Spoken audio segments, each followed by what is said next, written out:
찬양하기 위해서 얼마나 연습을 많이 하는지. 여러분 송가복 입고 있으면 더우니까 벗으세요. 굉장히 더울 거예요. 그래서. 오늘 우리에게 주시는 하나님 말씀은 마가복음 2장 18절에서 22절 말씀입니다.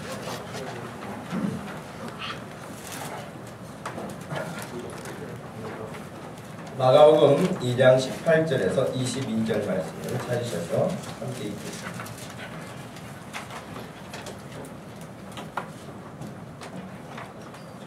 찾으셨으면 우리 한 목소리로 말씀을 읽겠습니다. 요한의 제자들과 바리새인들이 금식하고 있는지라 사람들이 예수께 와서 말하되 요한의 제자들과 바리새인의 제자들은 금식하는데 어찌하여 당신의 제자들은 금식하지 아니하나이까? 예수께서 그들에게 이르시되 혼인집 손님들이 신랑과 함께 있을 때에 금식할 수 있느냐? 신랑과 함께 있을 동안에는 금식할 수 없느니라. 그러나 신랑을 빼앗길 날이 이르리니 그날에는 금식할 것입니다. 생배 조각을 낡은 옷에 붙이는 자가 없나니 만일 그렇게 하면 기운 새 옷이 낡은 그것을 당기어 헤어짐이 더하게 되느니라. 새 포도주를 낡은 가죽 부대에 넣는 자가 없나니 만일 그렇게 하면 새 포도주가 부대를 터뜨려 포도주가 부대를 버리게 되리라. 오직 새 포도주는 새 부대에 넣느니라 하시니라. 아멘. 새로운 인생을 살려면 이라는 제목으로 말씀 증거하겠습니다. 하나님을 섬기는 것은 사람으로서 마땅히 해야 할 일입니다. 사람만이 아니고 모든 피조물, 하나님이 지은 모든 피조세계가 하나님이 본래 지으신 목적대로 자기 역할을 다 해야 될 것입니다. 예를 들면 봄이 되면 모든 삼다만상에 싹이 나고 나뭇잎 싹이 나고 새싹이 나서 이렇게 이제 5월이 되고 6월이 되고 막 이렇게 되면 여러분 완전 초록색으로 바뀌는 그런 것들이 다 자기 기능을 해야지. 봄이 됐는데도 불구하고 잎도 나지 않고 여름인데도 초록색은 하나도 보이지 않고 겨울처럼 삭막하다면 어떻게 되겠습니까? 하나님께서 지으신 본래 모든 자기 기능을 역할을 잘 하는 것이 하나님의 은혜입니다. 근데 하나님의 말씀을 불순종하고 떠난 사람들에게도 다양한 하나님에 대한 어떤 그 과거에 정말 희미한 것 같은 흔적들이 있기 때문에 뭔가를 하기는 하는데 하나님을 알지 못하기 때문에 하나님이 아닌 다른 어떤 것을 만들어 놓고 섬기는 그것을 우리는 죄라고 말하기도 하고 그것을 우상 섬김이라고 말하기도 합니다. 근데 이제 이런 사람들은 한 부류를 우리가 이제 따로 떼어놔서 하나님을 모르는 사람 혹은 우상을 섬기는 사람들로 이렇게 구분을 짓는다고 한다면 이제 하나님을 안다고 하는 사람들, 교회를 출석하고 있는 사람들, 크리스찬이라고 하는 사람들, 그런 사람들은 그러면 하나님을 온전하게 섬기고 있는가 하는 문제에 대해서도 우리가 생각할 수밖에 없습니다. 여러분 과거에 하나님을 몰랐을 때 가졌던 우리들의 어떤 생각들이 예수 그리스도를 믿으면서도 여전히 바뀌지 않고 그대로 남아있어서 신앙생활을 함에도 불구하고 말씀을 수없이 듣는데도 불구하고 바뀌지가 않는 사람이 있어요. 변화가 일어나지 않는 경우들이 있어요. 심지어는 여러분 신앙적으로 막 열심을 내는 경우가 있거든요. 신앙적으로 열심을 내는 경우가 있어서 그걸 가지고 하나님 앞에 찬송도 하고 영광을 돌린다고도 하고 이런 생각을 하는데 정말 마음 깊은 곳에 이렇게 가만히 들어가 보면은 하나님의 영광을 드러내는 것이 아니라 자기의 의로움을 드러내고 싶어하는 자기의 생각을 드러내고 싶어하는 그래서 결국 하나님이 아닌 교회를 왔지만 신앙생활을 하지만 하나님의 영광과 사람의 본래 기능인 하나님의 이름을 찬양하는 것이 아니라 은연중에 자기가 드러나게 되고 자기의 영광을 선포하게 되는 이런 일들이 일어나게 된다는 거죠. 그러니 사실은 밖에 있는 사람은 우리가 구분 짓기가 좋잖아요. 교회 밖에 있고 예수님 밖에 있구나 이렇게 할 수 있지만은 교회 안에 들어와 있으면 다 그냥 올바른 사람인 것처럼, 다 바른 것처럼, 문제가 없는 것처럼 우리가 오해할 수도 있는데, 우리 스스로가 그런 부분들을 경계하지 않으면 안 된다고 하는 것입니다. 그러니 여러분, 성경은 믿지 않는 사람들을 위해서 복음이 증거되기 위해서도 쓰였지만 말이죠, 예수 그리스도를 믿는 사람들이 하나님을 어떻게 섬기는 것이 바르게 섬기는 것인가에 대해서 선명하게 드러내는 것이 성경입니다. 그러므로 성경을 알지 못하고 하나님의 말씀을 듣지 못하고 하나님을 잘 섬길 수 있다, 믿음이 좋다, 이런 일들은 사실은 불가능한 이야기입니다. 그런데 여러분, 성경에서 계속해서 많은 사건들도 있지만은 지적하고 있는 바가 뭐예요? 그것은 우리의 겉사람뿐만 아니라 그 속사람의 내면 세계를 하나님이 환히 보시잖아요. 우리는 사람을 보아도요, 열길 물속은 여러분 이렇게 재보면 금방 알잖아요. 열길이 아니라 뭐 더 깊은 우물이라 할지라도, 여러분 바다 깊은 곳 얼마나 깊든지 여러분 깊어도 지금 측량을 하잖아요. 그런데 사람의 마음은 측량할 길이 없어요. 웃고 있는데 속으로는 딴 생각하고 있고, 웃으면서 미워하고, 악수하면서 복수할 생각하고. 여러분, 그래서 사람의 얼굴은 그럴듯하게 하고 있는데 그 마음은 사람들은 잘 몰라요. 그래서 자꾸 속잖아요.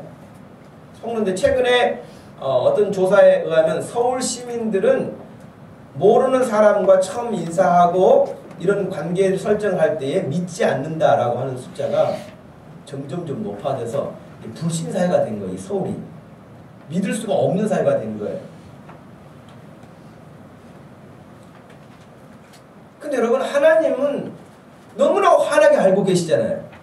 하나님은 우리의 마음의 생각 깊은 곳까지 사람들에게 절대 말한 적이 없는 것. 아니, 어떨 때는요, 내 스스로가 내 생각을 잘 모를 때도 있어요. 그런데도 하나님 그 생각까지도 다 알고 계세요. 그렇기 때문에 교회에서 어떤 일들을 통해서 내가 드러나려고 하고 내 자신을 높이려고 하고 사람들이 나를 알아주지 않은 것 때문에 시험 들고, 이런 것은 신앙생활에 아주 초보적인 어린아이 같은 신앙이든지 아니면 신앙이 아예 없든지 하는 그런 상태라고 할 수 있습니다. 근데 오늘 본문 말씀에 따르면은 금식 기도를 하는 사람들이 나와요. 뭐 이런 금식 기도하는 부분, 금식이라고 하는 것은 여러분 정말 사생결단의 각오를 가지고 기도하는 거 아니겠습니까? 그냥 기도하는 게 아니에요. 음식을 끊는다고 하는 것은 죽을 각오를 가지고 하나님 앞에 매달리다는 뜻이에요. 그런데 그런 금식하는 사람, 근데 그런 금식할 정도면은 대단한 믿음인데, 그런데도 불구하고 예수님이 야, 정말 너희들 경건하구나 라고 그렇게 칭찬하시지 않았다는 거예요. 전에도 말씀드린 바 있지만 여러분, 금식이 얼마나 어렵습니까? 또 요즘 막 한참 크는 아이들은 하루에 몇 끼 먹죠? 진영이는 하루에 몇 끼 먹니? 딱 3번만 먹니? 냉장고 문이 고장날 정도로 막 들락날락 앓고 아마 그럴 거예요.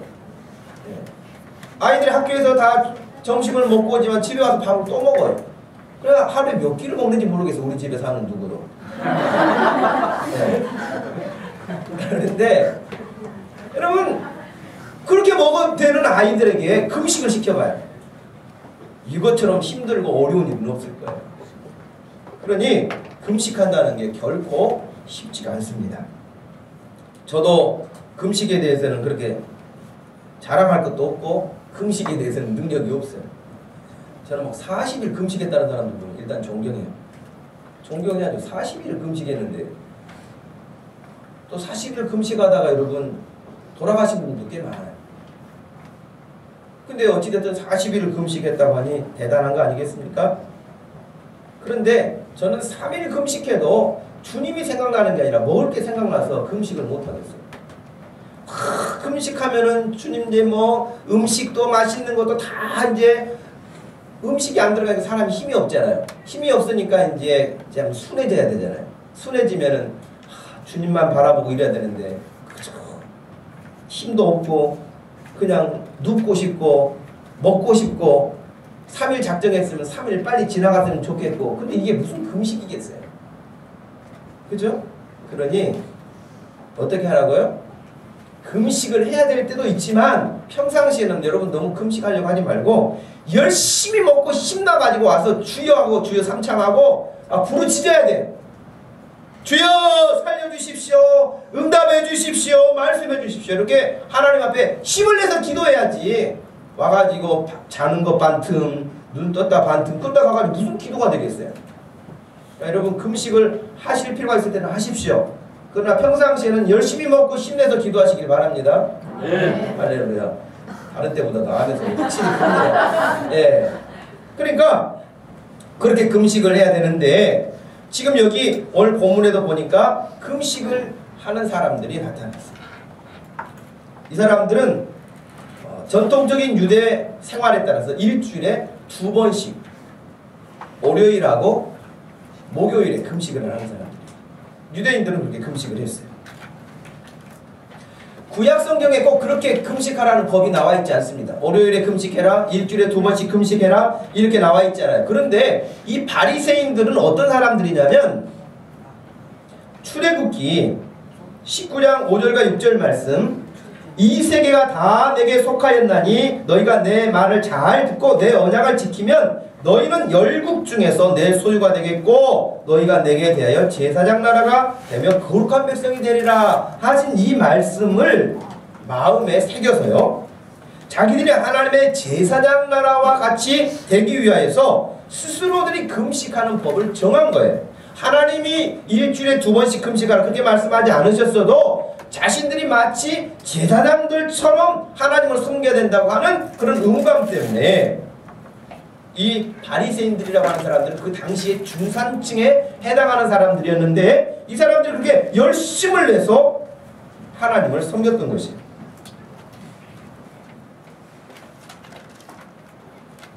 그래서 이 사람들은 금식을 하면서 경건운동을 일으켜가지고 이스라엘 사람들에게 아주 강력한 영향력을 끼치는 그런 종교 지도자적인 역할을 하는 사람들이었죠.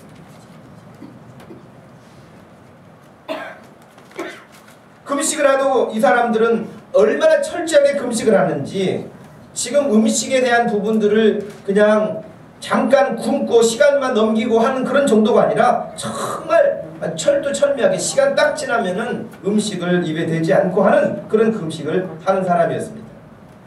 근데 여러분 그런 경건주의 운동이 예수님 당시에 바리새인들만 하는 게 아니었고 세례 요한의 제자들도 그렇게 했습니다. 세례 요한의 제자들도 마찬가지. 그리고 오늘 본문 말씀에 보면은 세례 요한의 제자들도 같이 질문하는 것을 보게 되는데 그들도 세례 요한이 여러분 어디에서 사역을 했습니까? 이렇게 예배당에서 사역을 했습니까? 어디서 했습니까? 광야에서 했어요. 광야에서 사역을 했으니 광야에서 여러분 집을 멋있게 짓고 살았기를 했겠습니까? 안락하게 편안한 생활이었겠습니까?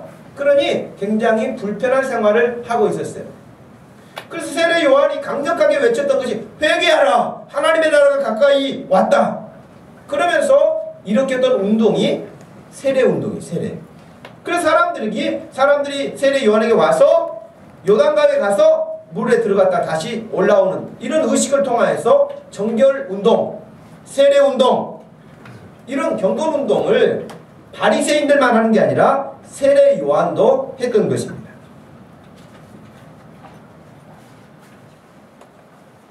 그런데 여러분 예수님도 세례 요한처럼 회개하라 하나님의 나라가 가까이 왔다 그렇게 말씀을 하셨어요. 세례 요한처럼. 그런데 예수님은 세례 요한처럼 살지는 않으셨어요. 너희가 하나님의 나라에 들어가려면 일주일에 2번 지금 2번 했는데 2번 가지고 약하다 3번 정도는 금식해야 된다. 예수님이 그렇게 가르치지 않으셨어요. 천국에 가려면은 전도는 최소한 3명씩 해야 된다. 그런 말씀도 하지 않으셨어요. 천국에 가려면 헌금을 많이 해야 된다. 그렇게 말씀도 하지 않으셨어요. 천국 가려면 성경을 5번 이상은 읽어야 된다. 그런 말씀도 하지 않으셨어요. 세례 요한과 세례 요한의 제자들도 금식하고 경건주의 운동하고 하나님 잘 섬기겠다고 하고 그래서 그들은 할 수만 있다면 절제 먹지 않고 즐겁게 지내지 않고 정말 거룩하게 경건하게 외적인 모습을 그렇게 취하고 살았던 사람들이 세례 요한의 제자들과 바리새인들. 그런 그룹들이었거든요. 근데 예수님은 어떻게 사셨어요? 예수님은 늘 먹고 마시는 일을 즐겨 하셨어요. 할렐루야. 예수님은요 늘 먹고 마셨어요. 그러니 그 사람들 눈에는 예수님이 가시처럼 불편한 거예요.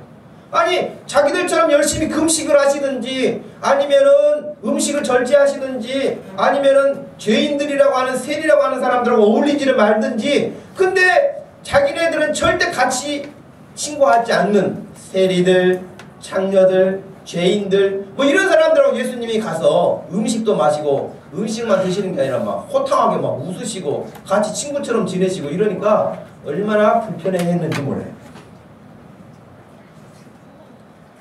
지금 예수님과 이 경건운동을 하고 있는 바리새인들과 세례 요한의 제자들과는 생각이 전혀 다른 것입니다.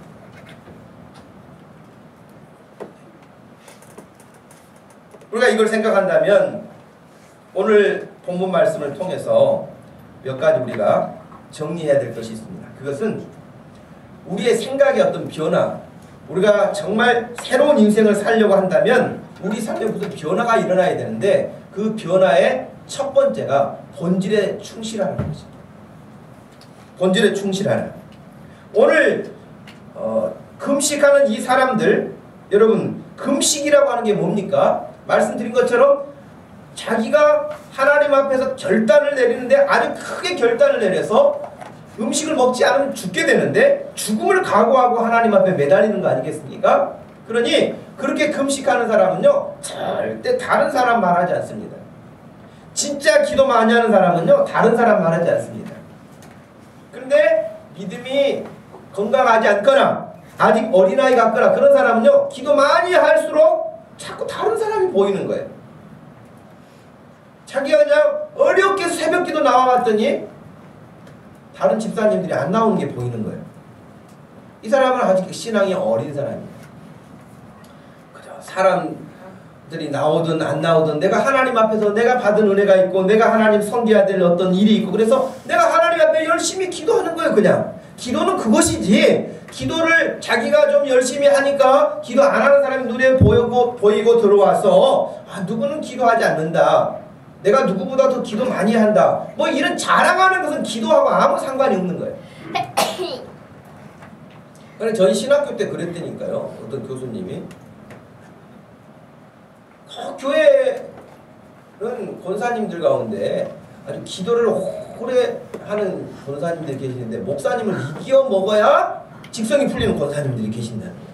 그래가지고 끝까지 새벽 기도 때도 목사님 나가기 직전까지 버티고 앉아있다 목사님보다 한 5분 늦게 나가는 거예요. 그리고 늘 사람들 앞에서 내가 목사님보다 기도 더 많이 한다 이렇게 한다. 그래서 교수님들이 저희에게 그렇게 가르치셨어요. 그런 권사들이 있으니까 아예 그 권사 나가기 전까지 앞에서 성경을 보더라도 나가지 말아라 이렇게 가르치셨어요. 왜냐하면 막 말을 만들어내가지고 뭐 자기가 뭐 기도 많이 하는 사람이다, 아 우리 목사님은 뭐 기도를 안 하는 사람이다, 뭐 이런 식으로 말, 이건 아주 기도에 정신하고 거리가 먼 그런 태도일 것입니다. 근데 여러분 그렇게 기도하는 사람이 금식까지 한다고 생각을 해보십시오. 금식까지 하게 되면은 마치 무슨 그 군인들, 여러분 군대 갔다 온 사람들 보면은 이렇게 옷에 어떤 훈장은 아니지만 어떤 마크를 이렇게 달고 다니는 거 혹시 보신 적 있을 거예요. 특별히 누가 그걸 많이 달고 다니냐면 공수부대 친구들이 많이 달고 다녀요. 그래서 낙하산 모습이 있다든지 하여튼 그런 걸 많이 붙인 사람일수록 고생 많이 한 사람이에요. 예, 비행기에서 몇 번 낙하했는가, 낙하산 훈련 몇 번 했는가 그거 다 표시거든요. 그러니 그 고생 많이 한 것이죠. 그리고 북한 그 공산당원들 나와가지고 뭐 전당대회 한다거나 뭐 이런 거 할 때 보면은 어디 붙일 데가 없대잖아요. 그죠? 여러분 그런 거 보신 적 있죠? 이 위에 쫙 붙일 데가 없어요. 그거 다 고생한 증거지요. 그냥 줍니까? 그거 하나 주려면서 얼마나 고생시키고 주는 건데. 그러니 교회 안에 신앙생활 하면서도 마치 훈장을 거는 것처럼 그렇게 착각하는 사람들이 있어요. 그래가지고 내가 누구보다도 좀 기도를 많이 한다, 전도를 열심히 한다, 봉사를 뭐 한다 그러면은 내가 뭐라고 되는 것처럼 착각하는, 이것은 본질에서 떠나는 거예요. 기도 많이 할수록 말이 없어지는 거예요. 봉사 열심히 할수록 하나님의 은혜가 커 보일 뿐이어서 나는 없는 거예요. 그것이 은혜 받은 사람의 특징 아니겠습니까? 근데 지금 이 바리새인들, 세례 요한의 제자들, 이런 사람들은 예수님께 와서 자기네들은 금식하는데 왜 당신의 제자들은 금식을 하지 않습니까? 라고 물어보고 있는 거지. 그러면서 예수님을 향해서는 늘 못마땅하게 생각해서 마태복음 11장 19절 이하에 이렇게 말씀합니다. 요한은 와서 먹지도 않고 마시지도 아니하며 금욕주의적인 금식을 많이 강조하는 회개운동을 하며 저희가 말하기를 귀신 들렸다 하더니 예수님은 와서 먹고 마시매 이렇게 즐거운 잔치를 많이 베푸니 보라 먹기를 탐하고 포도주를 즐기는 사람이여 세리와 죄인의 친구로다. 그렇게 예수님을, 그러니까 원래 이렇게 불평하기 좋아하는 사람은요 오른쪽으로 해도 왼쪽으로 해도 말을 합니다. 그러니까 세례 요한은 와가지고 금식운동을 하고 막 이렇게 하니까 귀신 들렸다고 그랬어요. 밥 안 먹는다고. 아니 저거 밥도 안 먹고 저거 왜 저렇게 앉아있나? 그러면서 그렇게 책망했는데 예수님은 이제 금식하고 상관없이 아주 잘 드셨단 말이죠. 그러니까 이건 또 뭐야? 그러면서 예수님을 또 공격한단 말이에요. 먹기를 탐하는 자로다. 죄인의 친구로다. 이러면서. 우리 기독교는 여러분 절제는 필요하지만 금욕주의는 아닙니다. 이 사람들이 이걸 분간을 못해가지고 금욕주의처럼 살려고 하는 사람들이 있어요. 그러나 우리는 절제해야지 금욕주의가 아니에요. 먹는 것도 여러분 맛있게 먹어야죠. 그죠? 요즘에는 뭐 없어서 못 먹는 것보다는 몸매 생각해서 못 먹는 사람들이 많죠. 그죠? 그렇지만은 맛있게 먹어야죠. 하나님이 우리에게 주신 것들 자유롭게 쓸 수 있는 게 너무 많은데 우리는 잘못 알고 있어가지고 금욕주의자들처럼 수도승처럼 그렇게 사는 경우들도 없지 않아 있습니다. 그러나 여러분 예수님은 절대 그들과 같이 살지 않으셨어요. 예수님도 기도하셨던 분입니다. 예수님만큼 기도 많이 하는 사람이 어디 있습니까? 그죠? 예수님만큼 기도 많이 하신 분이 처음 시작할 때도 여러분 40일 금식하셨죠. 그리고 여러분 40일만 금식하신 게 아니고 늘 새벽에 기도하신 분은 예수님이세요. 그러나 예수님이 기도하셨다고 자랑하고 다니신 적이 있습니까? 그런 적이 없습니다. 여러분. 이사야서 58장에 보면 금식 기도하는 사람의 아주 좋은 말씀을 예수님이 하셨는데 우리가 금식하되 어찌하여 주께서 보지 아니하시오며 우리가 마음을 괴롭게 하되 어찌하여 주께서 알아주지 아니하시는가 하면서 금식 기도하면서 하나님 앞에 그렇게 이야기를 했어요. 보라 너희가 금식하는 날에 오락을 구하며 온갖 일을 시키는도다. 보라 너희가 금식하면서 논쟁하며 다투며 악한 주먹으로 치는도다. 너희가 오늘 금식하는 것은 너희의 목소리를 상달하게 하려는 것이 아니니라. 이것이 어찌 내가 기뻐하는 금식이 되겠으며 이것이 어찌 사람이 자기의 마음을 괴롭게 하는 날이 되겠느냐. 내가 기뻐하는 금식은 흉악의 결박을 풀어주며 멍의 줄을 끌어주며 압제당하는 자를 자유하게 하며 모든 멍에를 꺾는 것이 아니겠느냐라고 말씀하셨습니다. 그래서 하나님이 기뻐하시는 금식이 따로 있는 거예요. 지금 예수님 앞에 와서 묵고 있는 이런 사람들과 같은 그런 금식이 아니에요. 그래서 여러분 금식만이 아니라 모든 일에 있어서 본질에 충실할 수 있기를 바랍니다. 그래야만 우리가 새로운 신앙생활을 할 수 있고 우리의 인생이 새롭게 될 수 있습니다. 여러분 두 번째는 시기를 분별하라는 것이에요. 19절 말씀에 보면 20절까지 예수께서 그들에게 이르시되 혼인집 손님들이 신랑과 함께 있을 때에 금식할 수 있느냐. 신랑과 함께 있을 동안에는 금식할 수 없다. 그러나 신랑을 빼앗길 날이 올 것인데 그때는 금식할 것이다 그러셨어요. 시기를 분별하는 거예요. 여러분 지금 예수님께서 잔치가 열렸는데 결혼식 잔치가 열렸는데 잔치에 같이 먹고 마시고 즐겁게 흥겹게 지내야 되는데 그때 잔치집에 가가지고 나 금식해요 그러면서 인상수가 앉아있으면 어떻게 되겠어요? 그럼 그렇지 않습니까? 그래서 지금 예수님께서 해주신 말씀이 바로 그거예요. 혼인집 손님들이 신랑과 함께 있을 때 어떻게 금식하느냐? 먹고 마시고 즐기는 것이다.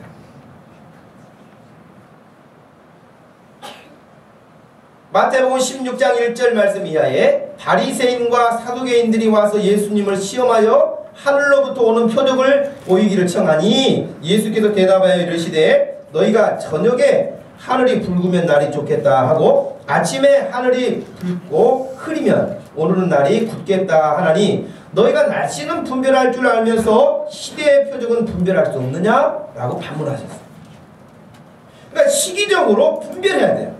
여러분 이것은 개인적인 신앙생활도 마찬가지입니다. 교회적인 것도 마찬가지고 한 시대도 마찬가지입니다. 지금 2012년을 살고 있는 우리 이 시대가요. 하나님의 역사 가운데 지금 어느 시기를 지나고 있는 것인가에 대해서도 생각해야 돼요. 우리는 100m 달리기 하고 있는 사람이 아니에요. 100m 달리기 하고 있는 것이 아니고 하나님의 행하시는 어떤 일들에 대하여서 어떤 지금 시기를 살고 있는가, 또 나는 내 인생에서 어떤 시기를 살고 있는가, 우리 교회는 앞으로 하나님께서 행하실 일들에 지금 어떤 역할을 하고 있어야 할 때인가 하는 이런 문제들에 대해서 분별력이 없이는 하나님이 기뻐하시는 삶을 살기 어렵다는 것입니다. 그러니 지금 여러분 신랑과 함께 있어야 되는데 잔치집에 와서 금식하는 격이 되는 것이죠. 금식해야 될 시간에는 또 반대로 먹고 마시고 살면 어떻게 되겠습니까? 그러니 시기를 분별하는 것은 신앙생활의 아주 중요한 부분인 것이에요. 사람들은 이것저것을 모르기 때문에 분별력이 없어서 사람이 이렇게 하면 이 사람 따라서 저 사람이 하면 저렇게 그렇게 흐트러지는 중심이 없는 경우들을 보게 됩니다. 그래서 로마서 12장 2절 말씀에 너희는 이 세대를 본받지 말고 오직 마음을 새롭게 하라. 마음을 새롭게 함으로 변화를 받아서 하나님의 선하시고 기뻐하시고 온전하신 뜻이 무엇인가 분별해라. 여러분 이거 어려운 일 아니에요. 일주일 생활 가운데서도 여러분 내가 뭘 하면 하나님 기뻐하실까 생각하시면 돼요.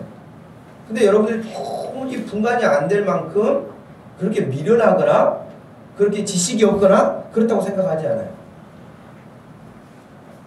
주님 제가 지금 이 일을 제 습관에 따라서 지금 자꾸 하려고 하고 싶은데 사실은 물어보기도 전에 해버리니까 문제죠. 물어만 봐도 일이 아마 진행 안 될 수도 있을 거예요. 그런데 물어보지 않고 그냥 자기도 모르게 습관적으로 하고 난 다음에 남는 것은 뭐만 남아요?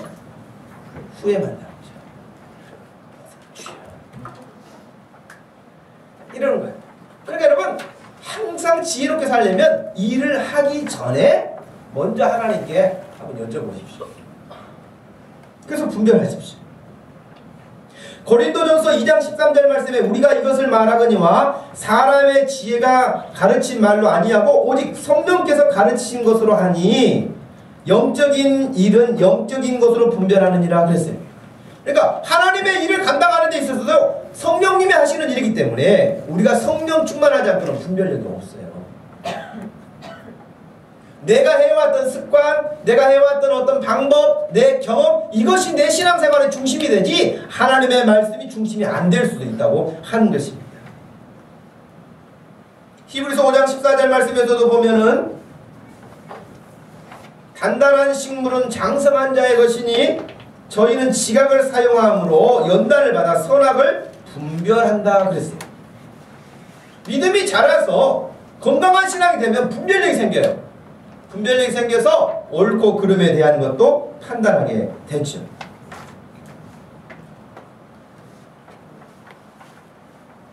여러분 우리가 살고 있는 이 시대에 특별히 정신 바짝 차리지 않으면 살 수 없는 그런 시대가 점점 더 깊어지고 있습니다. 정상적인 것과 비정상적인 것이 모호해져서 선과 악도 모호해져서 흐려지고 있습니다. 이것이 거짓인지 진실인지 분간도 잘 안 갑니다. 그러니 하나님의 말씀이 우리 삶에 명확하게 중심이 되지 않으면 여러분 절대적으로 우리는 분별할 수 있는 능력을 갖지 못합니다. 몇 년 전에 미국의 한 TV 채널에서 동성연애자, 게이, 레즈비언 이런 사람들이 출연해서 사회자의 질문과 방청객들의 질문을 하는 그런 토크쇼가 있었다고 그래요. 근데 그곳에 한 동성연애자가 많은 지지자들과 함께 자랑스럽고 당당하게 발언을 했습니다. 그럴 때 어떤 한 소녀가 동성연애는 잘못되었고 이는 하나님이 기뻐하시는 일이 아니라고 거기서 이야기를 했습니다. 그때의 방청석에서 야유를 막 퍼부어댔습니다. 더 이상 말을 할 수 없도록 만들었습니다. 다수의 사람들이 하나님이 기뻐하시지 않는 일입니다. 그거 아주 우습게 여긴다는 거예요. 마치 마지막 여러분 소돔과 고모라 성이 멸망당할 때에 하나님의 말씀을 어떻게 여깁니까?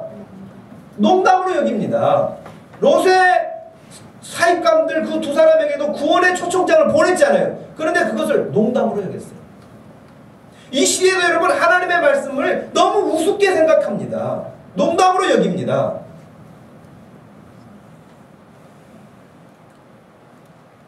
최근에 미국의 버락 오바마 대통령 별로 여러분 기분이 요즘에 안 좋죠?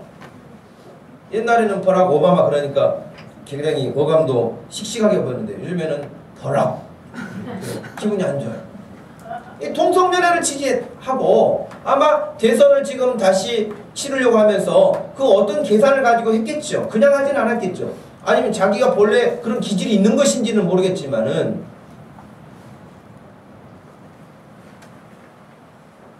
그 더 놀라운 여러분 일이 뭔지 아세요? 최근에 버락이 그렇게 버락하면서 발언을 하니까 설문조사를 했어요. 미국인들 대상으로. 근데 50% 넘는 사람이요. 동성연애를 허용하고 있어요. 50% 넘는 사람.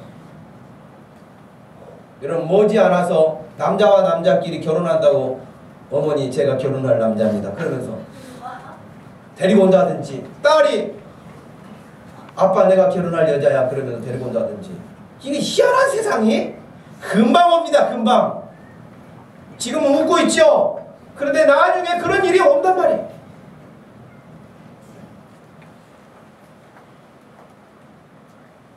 지금 여러분 광노연 그것도 별로 성이 안 좋아. 콱 별로 안 좋아요. 버락이나 콱이나 비싼 것 같아요. 광노연도 여러분 지금 학생 인권법이라 그래가지고 동성애를 허용하라는 거예요. 용산구청에 여러분 지금 성차별하지 말라고 하는 현수막 지금 걸렸잖아요. 이 나라가 얼마 가지 않으면 미국에 하는 거 그대로 따라합니다. 그래서 기독교계에서 그 반대하니까 뭐라고 말합니까? 기독교인들은 늘 편협됐다고 말합니다. 우리를 늘 그렇게 저잡스럽고 협소한 사람들, 이해심이 부족한 사람들처럼 우리를 취급하면서 하나님의 말씀을 거역합니다. 이런 물결은요 점점점 쓰나미처럼 크게 밀려올 것입니다.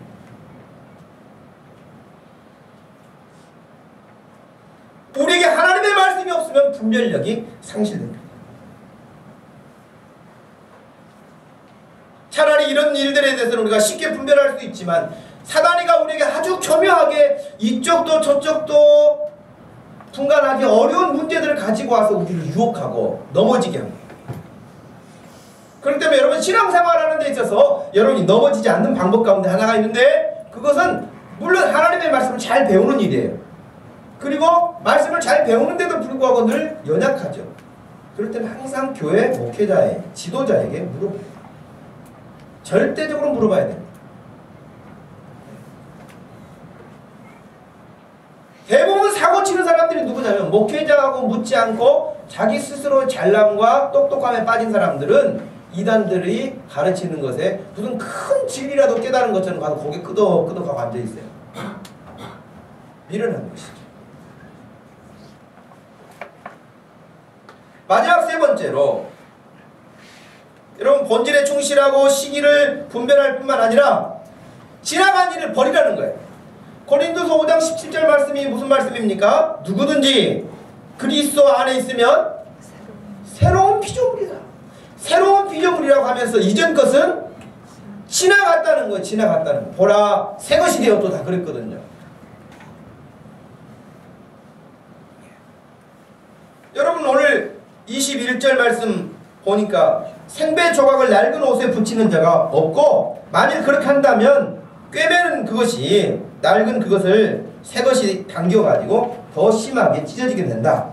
또 22절에 새 포도주를 낡은 가죽 부대에 넣는 자가 없다. 만일 그렇게 된다면 새 포도주가 발효가 되면서 그 부대가 터져버리고, 부대도 터지고 포도주도 버리게 될 것이다. 그러므로 오직 새 포도주는 어디에 넣어요? 새 부대에 넣어야 그 부대도 찢어지지 않고, 그리고 포도주도 보존이 된다고 말씀하셨습니다. 이 이야기는 예수님 믿지 않는 사람들도요 많이 인용하는 말씀입니다. 새 포도주는 새 부대에 담아야 된다, 이렇게 이야기를 합니다. 이 이야기를 오늘 말씀에 그대로 적용시키면 뭐냐면, 예수님이 오시기 이전의 모든 율법과 제도와 간습과 습관, 지금 하고 있는 그들의 금식까지라도 그것은 새 부대가 아니에요. 헌 부대예요. 헌 부대. 예수님의 가르침과 예수님의 행하시는 모든 것들은 뭐예요? 새 포도주와 같은 거예요. 그러니 예수님이 행하시는 것을 지금 자기들의 낡은 사고, 지나간 사고를 가지고 받으려고 하니까 다 터지는 거예요.